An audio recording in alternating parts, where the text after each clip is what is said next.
Hello everybody and welcome to another episode of Sexton Soccer Stories with me, your host Brian Sexton. I'm absolutely delighted to say that the subscribers are up and the viewings are up, so I want to say a big thank you on behalf of me and everybody at Sexton Soccer Stories.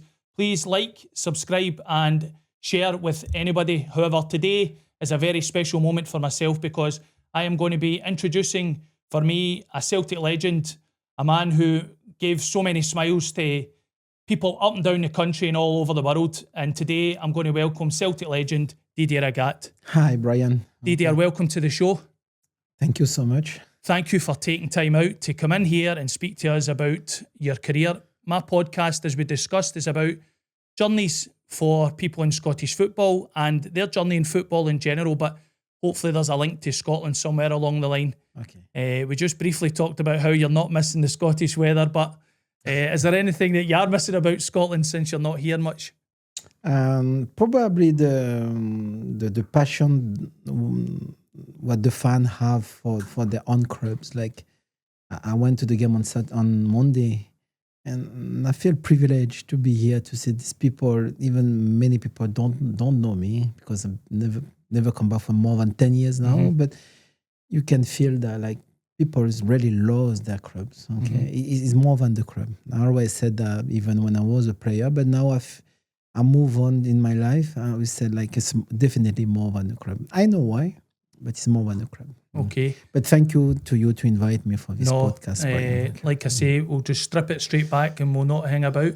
What got you into football, Didi? Again? What got you into football? How I started? Yes.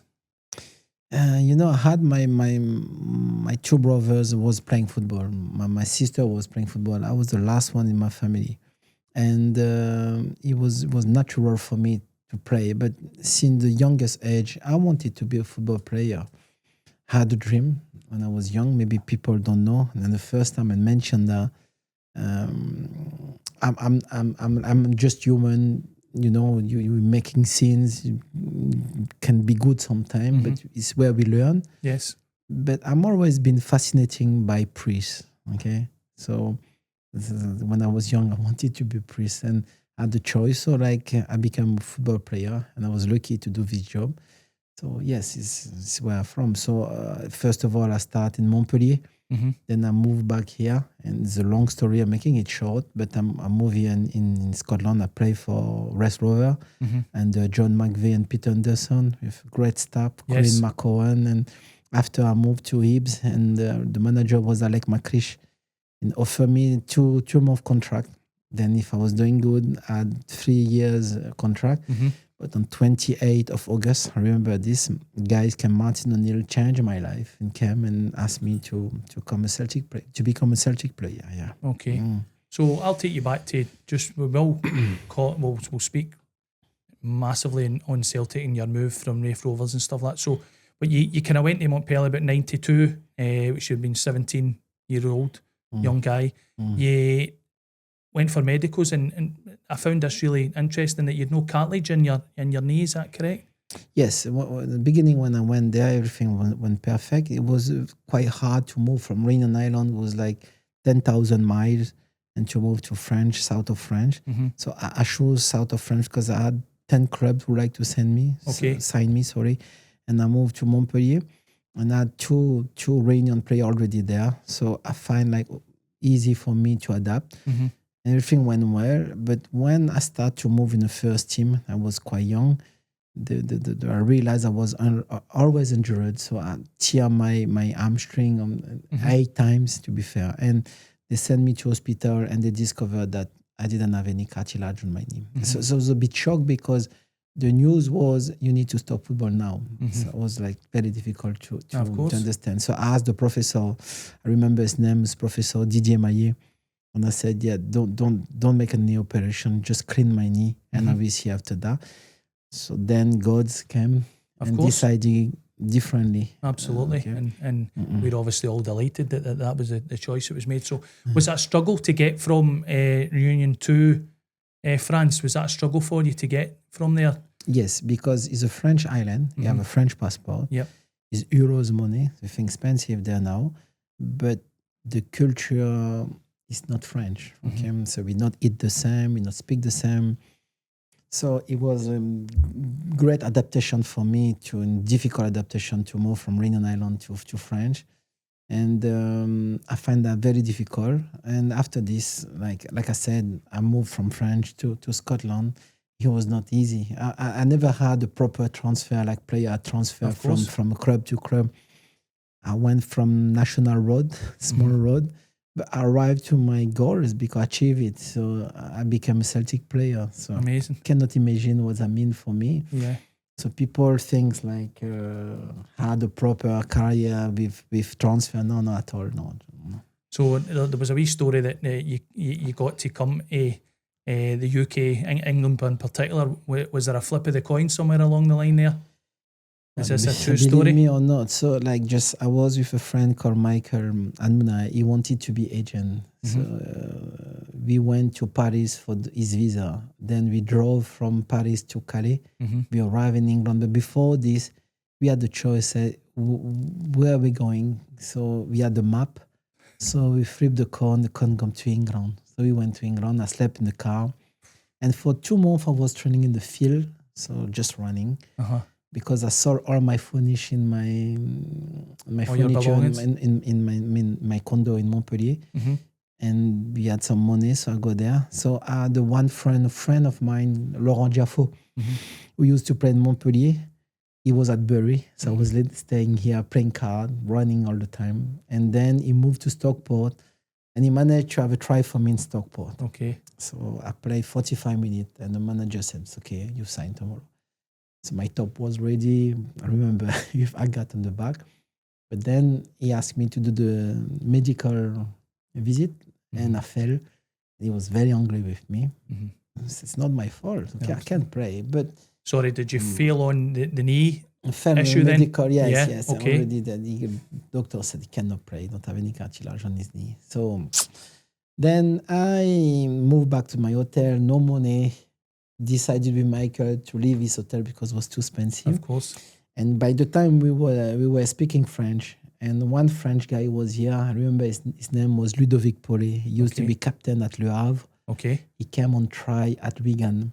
So he came to see me and Michael and said like, "Oh, tonight I play a friendly game. Come to watch the game." I said, "Okay." So he introduced me to his agent called Phil Black. And Phil Black introduced me to Willie Mackay. So Willie said like, "Oh, you can follow me to Scotland." Didn't ever heard about it, nothing.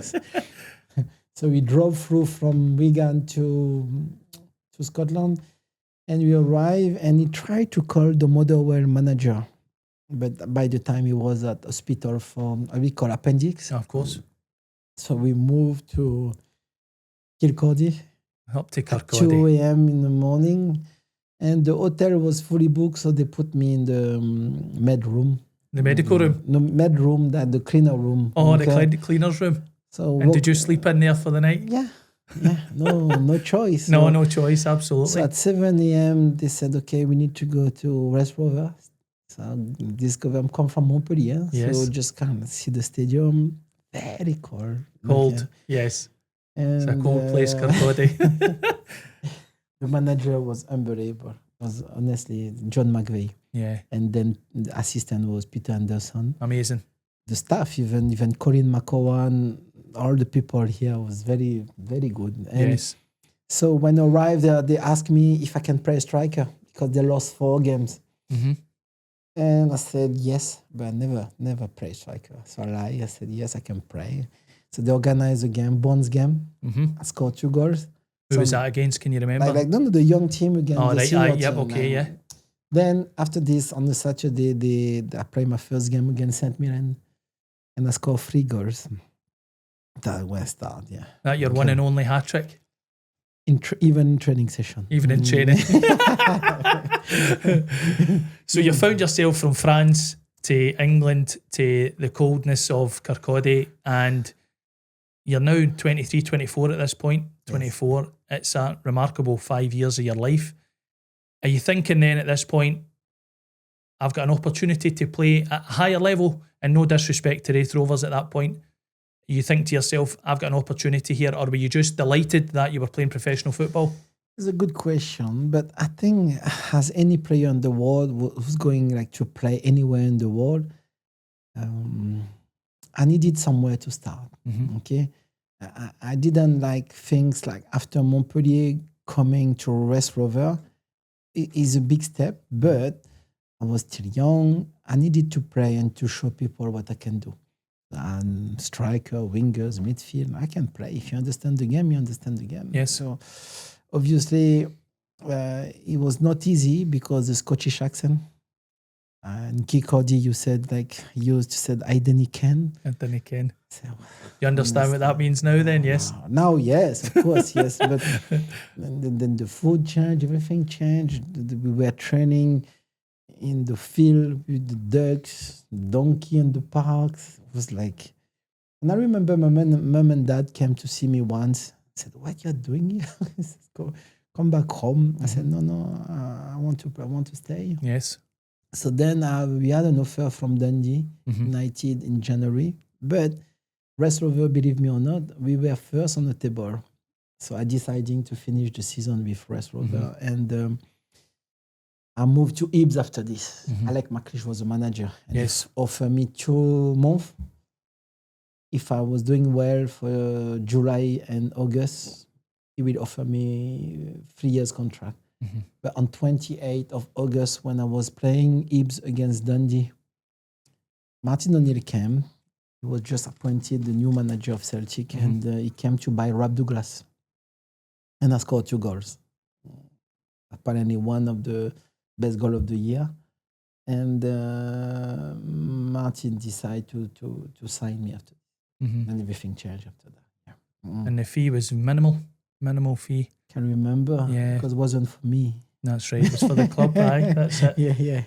So when you've played that game and you've found out that Martin O'Neill and Celtic Football Club are wanting to take you there, did you feel, I need to go to this club as soon as possible and speak to Martin about this, or was your mind made up as soon as you knew it was Celtic and it was Martin O'Neill? No, the game, at the end of the game, because it was 28th of August, the guy called, I think, JP Morgan, and the agent calls me. I didn't believe him. I put the phone down, okay? What, when Martin O'Neill phoned? Yeah, and then I realized, like, oh, maybe it's true, okay? So a few days later, I went to move to Celtic, but I needed to do my medical also. Right, okay. In West Rover, you don't need to do medical. At the Hibs, I didn't do the medical. But at Celtic, I needed to do medical. And I fell again. Of course. But this guy, like Martin O'Neill, he's not just picked me up like a player, but he mentioned that he want me.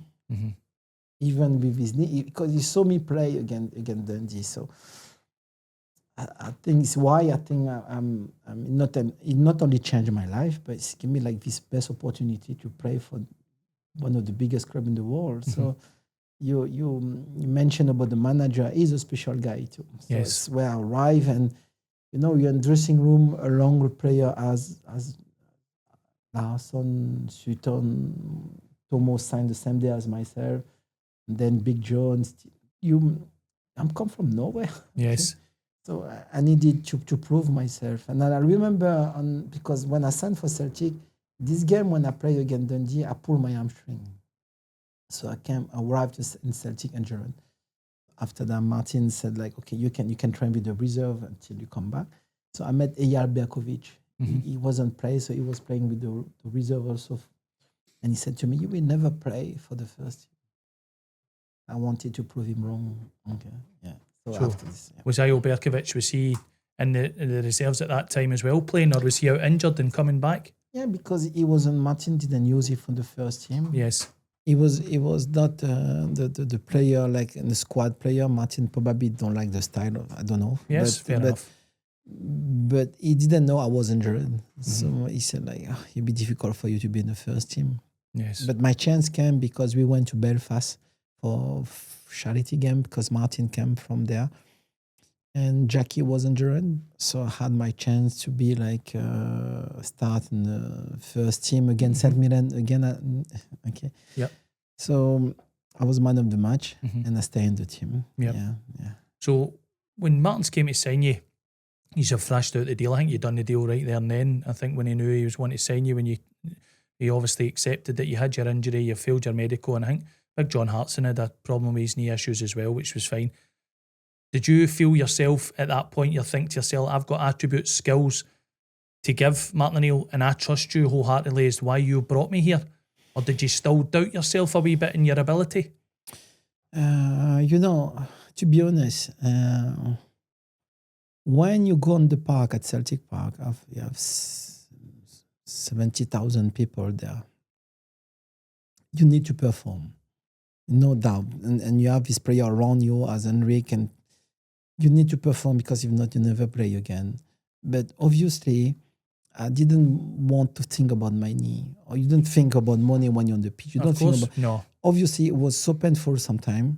Like after the game, I cannot walk, for example. It's why, again, I want to come back about Martin O'Neill, because one day he calls me and said, like, okay, look after your knee Monday, Tuesday, Wednesday, come back to training on Thursday and play on the weekend. So it gave me like 3 days to look after myself. Like man-to-man management, honestly, he's the best. Okay? The best. But for the rest of the player, as a joke, said, you're a son of Martin O'Neill, he like you. But what I didn't know is like, it was more pressure for me to perform on the weekends. Okay, so, but yes, I'm talking just like not to give you an opportunity to play for Celtic. But like I said, I come from nowhere. It was easiest for him to say, okay, he don't have any cartilage, sorry, he cannot sign you. But he did the opposite. Yeah. So of your questions, like inconsciously, like probably in deep inside, I wanted to give him back something. And until now, because this kind of reward, you cannot say thanks. Okay, you just need to perform as much as you can. Yeah.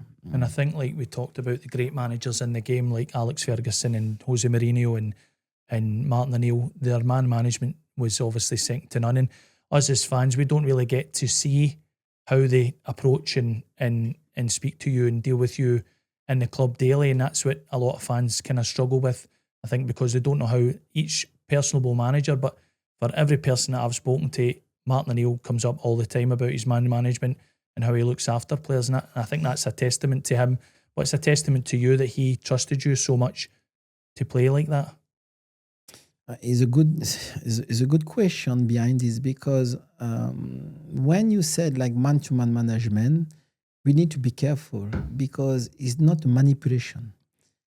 Either you're a good person, you get it, nobody teach you that and taught you that, and you can take the best from the player. So Martin can make you believe you can be the best version of yourself. So that's good. Deep inside, you play for him.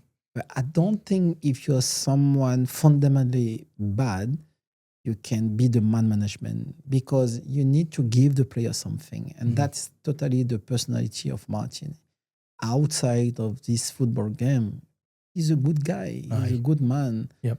So man management maybe is a term we use in football for take the best of the player. But it's natural. It's not something he's forced himself to do. Okay, and that is like make a difference for a lot of people who try to show maybe they're clever, maybe, and at the end it's not themselves. So maybe that's the difference with him. Yeah. I know you can't really answer for him, but do you think that he's found his way back to Celtic again because he's maybe seen Celtic's lost their way in managing players or going down that road? Or do you think he's just found his way back there because he's entrusted by the people at Celtic? Again, good question. I think, for far as I know, and you know also, Brian, things change, and we cannot say, before was better. Change. We need to adapt, okay? But the management probably changed too, okay? Like the player changed with social media. And like you said, before you give the start 11, player on the bench, maybe now you need to explain why you're on the bench, why you're not playing, and things like this. But if you think about what you just said, we come back about not 10 years ago, not 25 years ago. We come back about last year. Brendan Rodgers left, Martin came. Why? It's a risk for him. He don't need to do this. just maybe he loves the club. Yes. Just come back, help the team get some result, and the new manager arrive. Okay, bad result, lost 6 or 7 games. Then the club is in still like war situation again, and what before Martin. So Yes. he came back. I'm asking myself a question when I was in Thailand: why? Well, you can ask him tomorrow. It's not for money. Don't need. It's not for pride. You have more to lose than to win. Again, I said only because he loves the club. Absolutely. And he won the league and the cup. The season was incredible, like a drama. Okay, if you think about the result and everything, last minute, even far away, even if I'm not Scottish, I was talking to Lubo, but we felt the same thing. This guy can win games. So we know that. I was playing for 5 or 6 years. So yes. But again, now the season starts again, and I understand the fans not very happy about the recruitment, but we cannot just let things like this. We need to back up the manager. Absolutely. If we losing time about the board, the recruitment, okay, we need player. But first, everyone needs to be behind the club and make sure Martin get much support as he deserves. Because that's the only way. Yes. If you boycott, if you stupid question, maybe you go against yourself. So just best thing, things will happen. Because one thing I know about him, he's not taking decision easily. Everything's a thinking behind. Yes. And even we talk about him, I'm not him, he's better answer than me, but I'm being close to him. He's got always 1 or 2 steps ahead of everyone. Yes. Okay. It's very clever. Yeah. You obviously, when you were there, you had a fantastic backroom staff in John and Stevie.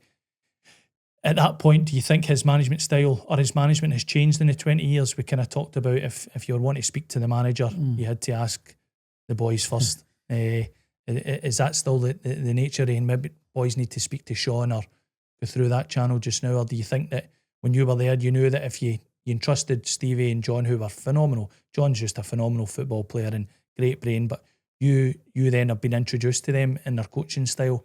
Do you feel that you were able to go to them and knew that the message would be given to Martin and vice versa? It was very natural because John, rest in peace, but John was training with us on the pitch. Can see he's a terrific player. Stevie was so close to the player. The training was very good. And the difference, I think, that is Martin generation. They play together at Nottingham Forest. He knows them. So, yes, that's definitely probably a change for him to adapt with Sean. Sean was a young player when I was there. But maybe the way manage also the player change, everything change. But the capacity for him to be able to adapt himself to this show you a great sign of intelligence and adaptation and unbelievable. Because how many manager? Because that is a good question when people said we need the youngest manager, we need someone with new methodology. What does that mean? Win the games is the most important thing in this market. Okay? Martin knows how to do it. Win the game. So, of course, you have now science, you have everything, but man-to-man management, understand how to win games. Right now, he proved he's the best. Okay? Absolutely. So, it's not about age, okay? No. It's about, like, you get it or you're not. Okay.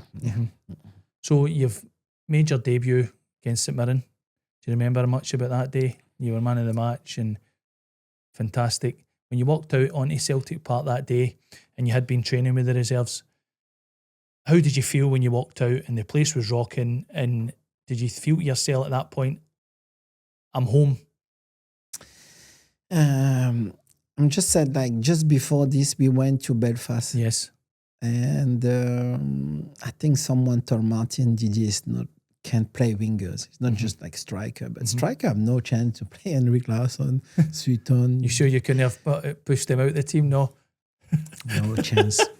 No chance. No. Like, they were perfectly fit. Henrik can need the target man and move around and can do what he wants. Yes, Chris is very clever to keep the ball and to do also like a striker job. absolutely. And John, Uh-huh. as a target man, one of the best I play with. Oh, amazing. So obviously you have 3 top strikers Yes. there. And when I was in Montpellier, I was a winger. So I know how to play there. But the thing, Martin and God will, he came with 3 on the back, 3-5-2 formation. Yes. And as a wing back, that suits me the best Of course. because I can come from far. The pitch is massive, okay? But So the that's what people- the difficulties is like when Bobby or Alan Thompson is on the left side to cross the ball, you need to be back post, just in case. But if they lose the ball there and you need to come back all the way through Yes. to be the right back, again, just in case. Just in case. So of course. all 90 minutes, you're just running just in case. Okay? But one thing we know about the manager, job needs to be done. So running is a part of the game. Absolutely. And I think now as a coach, when you ask young players to run, sacrifice themselves, it's a different generation. The word of sacrifice or working hard is difficult because they want everything now, quickly. Football is the same, okay? You need to work hard, you need to go forward, you need to try all the time. As a wingers, I was talking to Bobby Petai yesterday. We wasn't scared to take people on. Of course, sometimes you can lose the ball. Of course.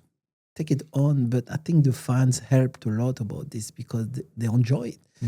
They want me to go. And Martin wanted me to go. So I said, okay, if I lose the ball, so what? I will start again. I will start again and refresh. So it's a positive attitude, I think, course. in the park. Yeah. And that would have been greatly appreciated by your teammates. You talked about that there, that there's a job to be done, and having you at their side, knowing that job's going to get done, it helps to balance the team, and you know that the work rate's going to get done. But see, when you were in training then, when you moved from the reserves to the training, we talked about the training. How did you adapt to training with these guys on a daily basis, like Henrik Larsson? And do you think that they helped you, or did they think they just wanted you to come in and you just had to do a job in training? Or was there people there to support you? Just to do your job. Just do your job. Think, like, if you're good, you're good. If you're not good, you're not good. That's it. Okay. We have no feeling to say, okay, help him. Or no. On the pitch, obviously, our personality, if you get beat, I will be behind you to help. But on a daily basis, like, I think Martin also knows that the player around him and in the squad need to understand the game. That's the main thing. Need to understand. Okay, but to be honest, when we play, we asked me about the question. My first game against Saint Mirren, when I came to the tunnel and see so many people in the stadium, and you have 2 choices: collapse or just like, okay, my dream come true. Yes. And I was man of the match because I You wanted to show people after my knee, after many things happened to me, I can do it. Yes. Okay. So the fans help you after this Yes. because you show them that you can do. But in the beginning, you need to prove yourself. Okay? Yes. Yeah. And then, who was the big characters then in that park? And I know, because obviously being a fan, we know who the guys, but we only see it from a fan perspective from the stands. When you were in the training environment, and obviously you've seen things there and you dealt with things there that people will never know or never understand. But who was the guys in there that you knew this is a different level and they are the characters and the players in this team? I have few. You know, Chris, Neil Lennon, and Alan Thompson. And I think Martin and John Robertson and Stevie also needed this kind of management to make sure we perform. Because one thing about Martin, we can put music. The dressing room is so funny every day, so honestly. So we put music. But as soon as Martin arrived, it's so quiet and the focus start to be Game there. time. Yep. And that is a sign not only of respect, but just like the charisma. Right? Yes. Yeah, like, oh, the manager is there. Okay. And when you know of any of the guys like playing alongside Big Chris and John and Henrik and Jackie and all these guys. Stylian, Lubo. Stealing, amazing. Were you in awe of these guys, or obviously once you've done your man of the match performance, you're just thinking, I'm going to just keep this performance up day in, day out as much as I possibly can. But were you in awe of any of these guys, or did it just feel normal? As it could be. As soon as you play this game against the Rest Rover and you get man of the match, you have one thing as the job. Okay, win the games and stay in the team. If you want to stay in the team, you need to perform on the Saturday and Sunday. For the training session itself, I didn't like it because my knee. Okay, Yep. But adrenaline, the fines behind you, the songs before you came to the pitch, the time. I think it transforms you as a player to be like transport, but this kind of vibe where you can say, "Oh, I can do it." Okay? Yes. But as a kid, you dream that you as a kid when you play football, you have kids and your kids play football. They want to play Champions League against the best. They want to be seen by thousands and thousands of people. So when you are here, you forget about your knee, forget about everything. Just try to win the game because Martin, one thing teach you. Win the games. Win the games, yes. Aye. Yeah. So you've went on that season, you've settled in, you've went on a right good run in the Cups, you're playing in Europe, you get your first goal against for Celtic in December against Dundee. Did you score many headed goals throughout your career? That's not even the head, it's the nose. Was it a nose? Was it? My nose. And this game was funny because I supposed to stay back because, we have our position in corner kicks. But for any reason, I felt like I can go. And it was a perfect ball. I don't know who put the ball. I can't remember. But yes, it was my nose. Okay, not head. Okay, I'm very bad with my head. Like left foot and head, I wasn't the best. Okay? Yes. But you're claiming it. Yes, I think we won the league after this. Yes, aye. So I would be claiming that goal, absolutely. So we can say head then. Okay? Yes, aye. I won't. We'll just edit that out. That hit your nose. So then obviously you go into, this is 2000. You're settling in. You get through to the Scottish Cup final. Fantastic ball for Jackie. Yes, I remember this one. Yes. Yeah. But I was surrounded by very good players. Yes. Okay. Of course, people talk about my speed and criticize my cross, but behind this, I was trying to sort of fix my knee. But I was surrounded by very good players like Stylian, I said, Chris, like Jackie, Paul, Neil Lennon. From the back, we have Jos Vergaren, Jan Mjärby. Yes. We have very good player who not just talented, but working very hard. And I think when I went to the game on Monday, I think it's the first game of the season, player maybe not fit enough or need to be more time to adapt between themselves. But I can feel at the time we were more direct football. I think when you have Bobby Peta or myself or Alan, or after that even Steve Guppy, we were a proper wingers. We want to be, when the balls arrive and the situation, to be 1D1 or 1D2. Of course. I love to take people on the Bobby too. So that kind of thing maybe allow us to have more direct football. And after on front, when you have someone like Henrik, just put the ball in the box. He's there. He can score goals. So yeah, it's a generation where winning was very important. Direct football was very important. And to make sure the manager is happy. Many things, You've obviously admired players throughout your career and you've played in some massive games that we're going to talk about anyway. But from a personal point of view, is Henrik Larsson the best striker of your era that you played with? And what did he bring to the... I'm a coach now, so I'm just like, sometimes you want to teach people how to move, how to keep the ball, how this, how that. But Henrik is...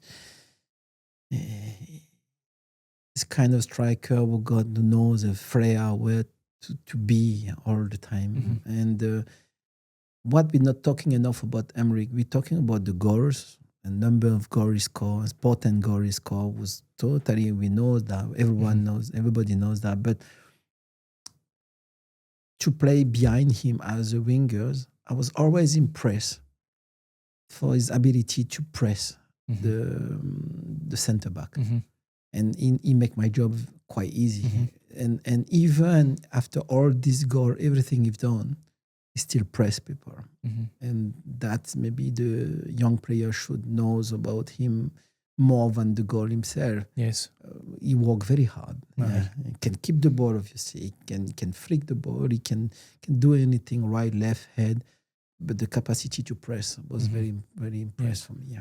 And as you've obviously stated, I don't think you would get away with not doing your job in a Martin O'Neill team. But there's maybe one person like Henrik that might get away with it. But the fact that he didn't, the fact that he's out there busting a gut to work for the team and make your life easier, make all the other players easier, is an unbelievable testament. Yeah, and he sent the message. If I do it, anyone should do it. Yes. Okay? So that's easy after this. Easy after that, absolutely. Yeah. And create like a kind of mentality of winning mentality. You know, when you have Henrik and player like Chris, you will score goal. Yes. So the big thing is to make sure we go and get again and again and again, and the opponent team will collapse. Okay. Yeah. Yes. Amazing.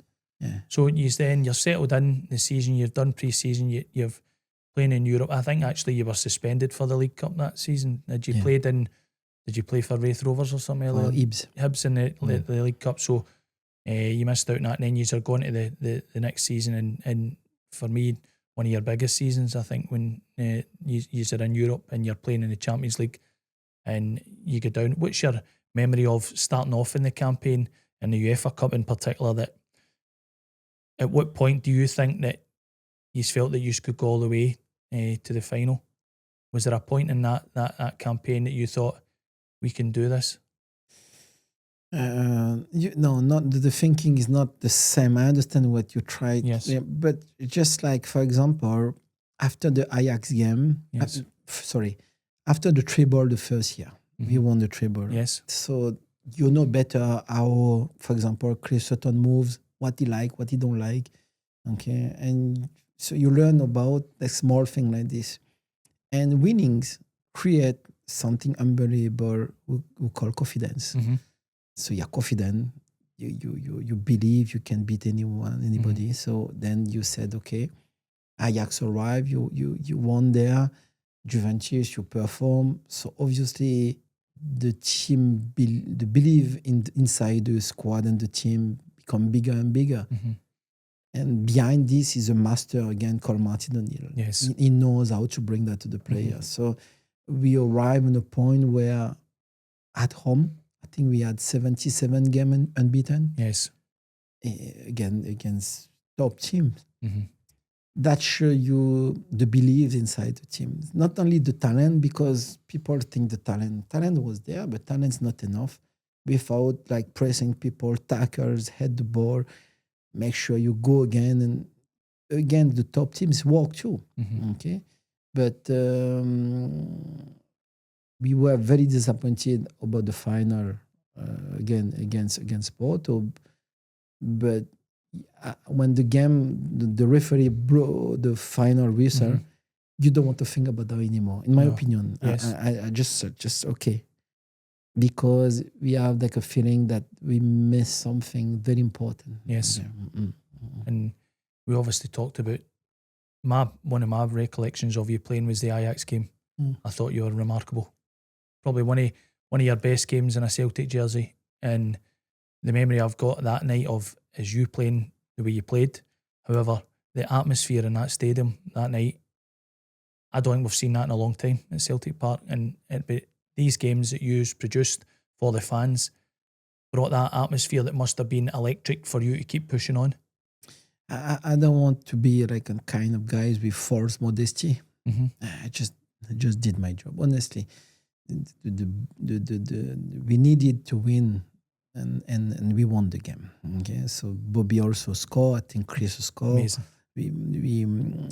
We show many clubs what we can as a team, what we can do. Yes, was the main thing. Remember, you have a manager behind you who just like winning is the most important thing. Yes.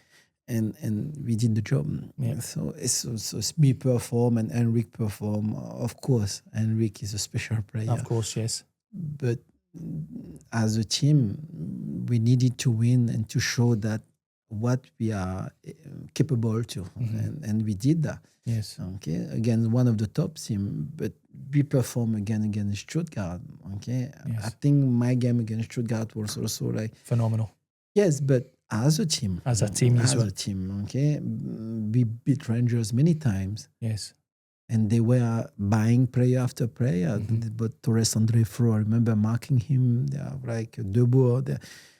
We still perform as a team. So I said before, the confidence was very high because we performed very well. Yes. And the Boa Vista game was intense and amazing. And as you said, you got to the final and you just put it behind you.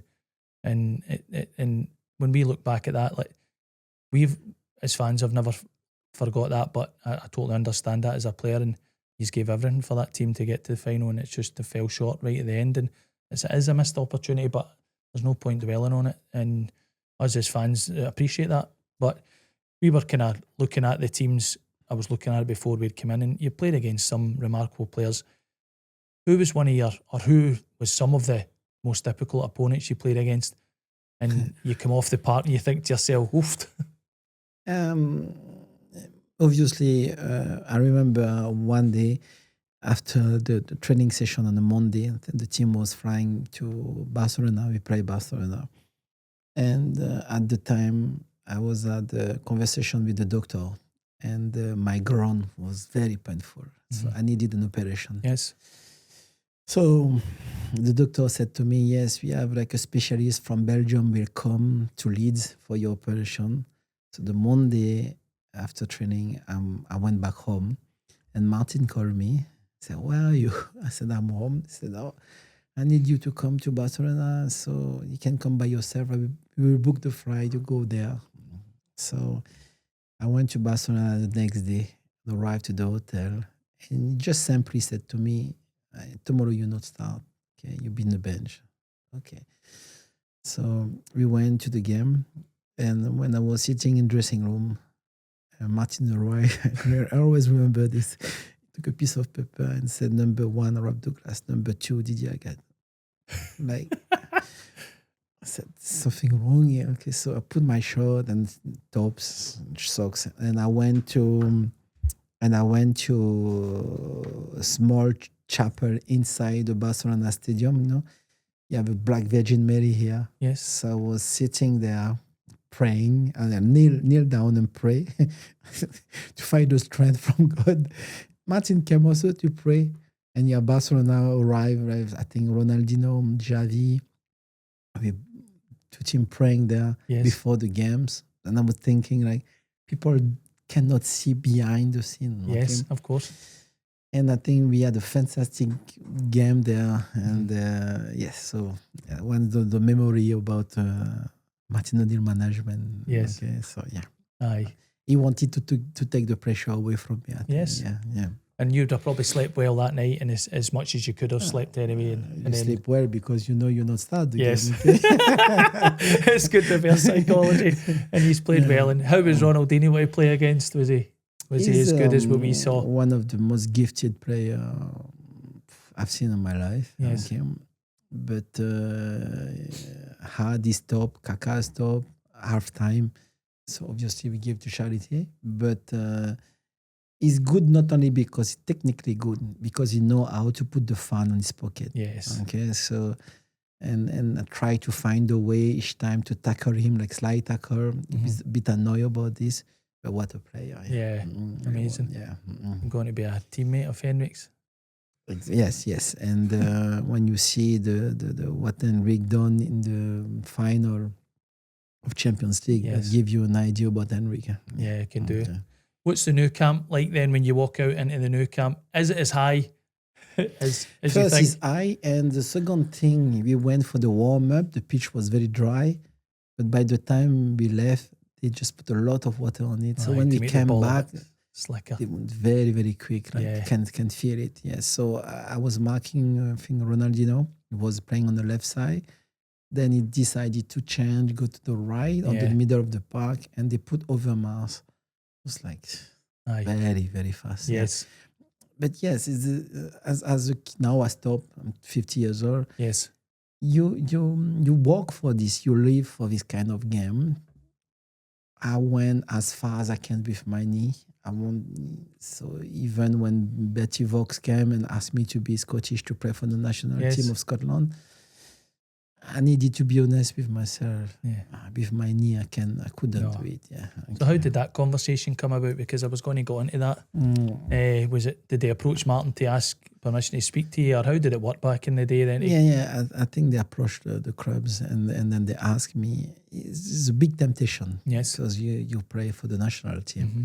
But in the same time, you're foreigner, only one foreigner here. And the risk was very high. If my knee was good, I think I would take the risk. Would you have took the risk, would you have? Yes, definitely. Yes. Yeah, even with the cold weather? Even the cold weather, even surrounded by a lot of Scottish.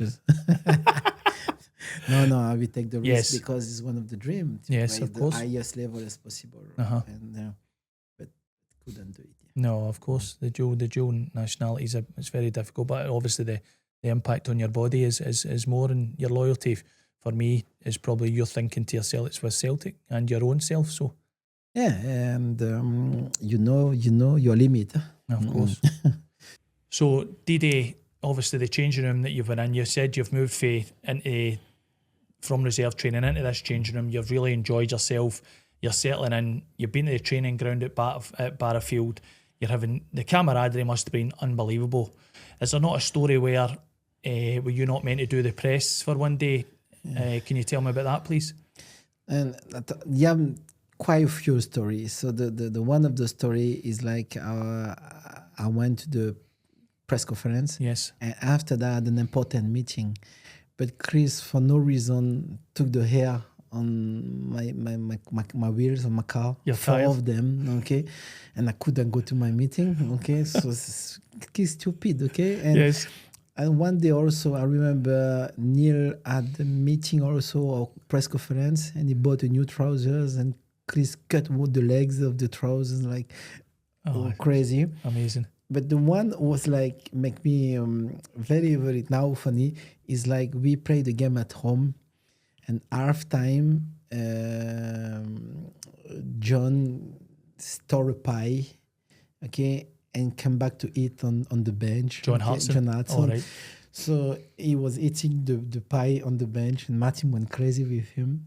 And then when I talked to John after, I said, John, he said, actually, I have a second one in my pocket. So that's John. So, yeah. But I think the strength of the team was like very, very good on the pitch. Yes. But also very close outside the pitch. Yeah. Until now, if one of my best friends is Lubo. Okay. So if we see like each other, it look like more important than the game and the trophies, the relationship between the players. Yes. And another phenomenal player, Lubo. It's brilliant.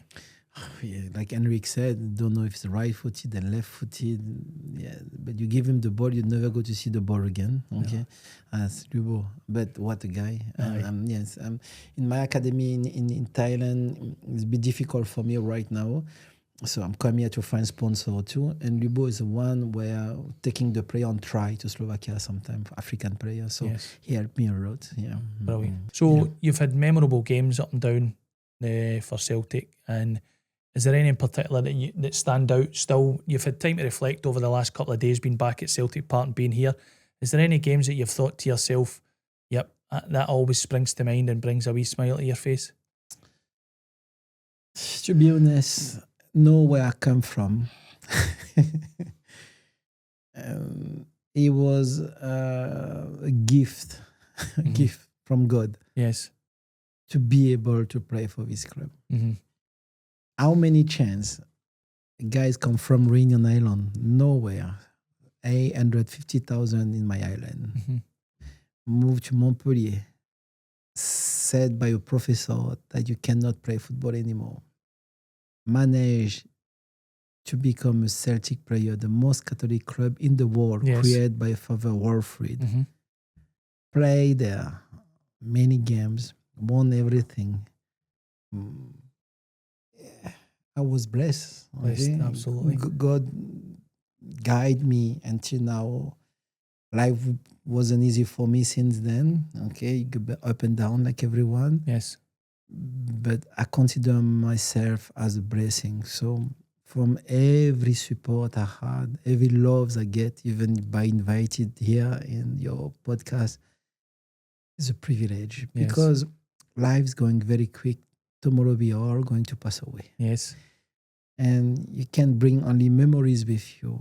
But one thing I learned in life, you need to love as much as you can. Okay? People will like you, don't like you, but try to spread love as much as you can. Because I believe the only thing God's going to ask you what you did or what you've been doing with the love I gave you. And you need to answer to that. Yes. Okay? It's not about the cars, it's not about Celtic, about the games, about the money. It's about the love. And I'm not saying that for modesty, but I'm saying that yes, around me, even the generation change. How many chances I have to see Martin O'Neill still manager at Celtic. It's unbelievable. Okay? Unbelievable. And I went to dressing room on Monday. I see Sean Maloney. He was a young player when I was there, like assistant and sitting there. And I said, like, wow. But at least they brought people who knows the club. Yes. Okay, and that is fantastic. Amazing. But yes, I feel privileged, honestly. Aye, brilliant. There was one game that sprung to mind for me is when, I'm sure, just briefly before we move on, you played as a striker again. I'm sure was our number 9 not injured and you played as a striker. Did you not score the only goal in that game? Aberdeen games. Yes. It's a special game, this one, because I I went through story in the newspaper in the morning of that game. Yes. And when we went for the walk, Martin just called me and said, like, you okay? I said, yeah, I'm okay. I wasn't okay at all. Okay. Inside, I was quite destroyed. Okay. But I find some strength, and God gave me some strength to score the only goal in this game and build me back somewhere, because I was like, okay, I can do this. Yes. Even such bad news, can still play and perform, because your job in the club's more important thing at the time. Okay, you have 90 minutes to change the game. Try to do it. Okay, that's it. Yeah, it was good. It was a good goal. Yes, but I wanted to say, I came here. You have some friends, some people behind me. You not come to Glasgow by yourself. I'm in Thailand with an academy, very difficult. But you have people as Paddy, and now through Paddy, Stevo, and you have Sharon, Jason, Clara, yourself now. Yes.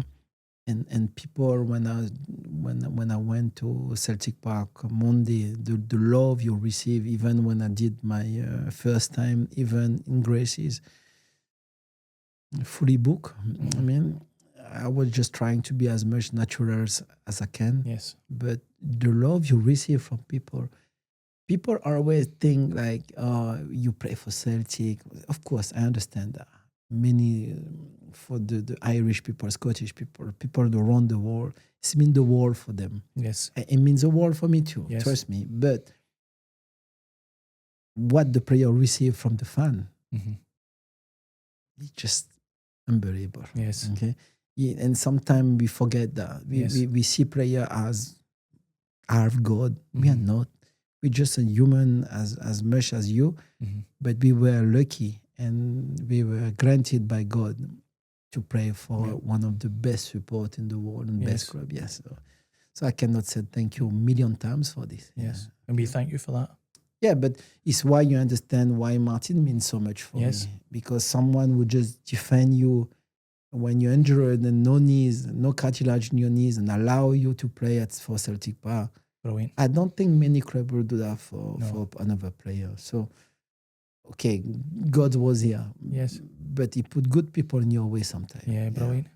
So just briefly, your career at Celtic came to an end, and then you went to join Martin again briefly at Aston Villa. And were you feeling a wee bit that your career was slowly kind of coming to a remarkable end?